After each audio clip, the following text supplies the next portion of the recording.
अकोट तालुक्यातील रामापूर, बोर्डी, येदलापूर शिवारातील संत्रा उत्पादक शेतकरी मोठ्या संकटात सापडला असून वातावरणातील बदलाचा फटका संत्रा बाग उत्पादक शेतकऱ्यांना बसत आहे।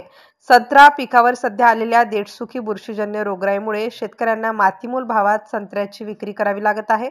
देठसुखीमुळे फळांची मोठ्या प्रमाणात गळती होत असून वाऱ्यांची मंद झुळूक आली तरी झाडाखाली फळांचा खच पडलेला दिसून येत आहे।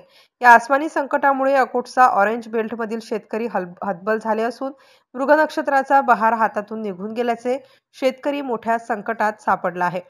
अकोट तालुक्यातील उमरा, पणज, अकोलखेड तीनही महसूल मंडळात संत्रा लागवडीचे क्षेत्र मोठे आहे। जवळपास 4 ते 4.5 हेक्टरवर संत्रा लागवड केली जात आहे। फळबाग लागवडीला शासनाकडून प्रोत्साहन तसेच अनुदानही दिले जात असल्याने फळबागचे क्षेत्र वाढले आहे। मात्र असे असताना वातावरणातील बदलाचा मोठा फटका संत्रा उत्पादक शेतकऱ्यांना बसत असल्याने बळीराजा हवालदिल झाला आहे। MCN न्यूज मराठीकरिता देवानंद खिरकर, अकोट तालुका प्रतिनिधी।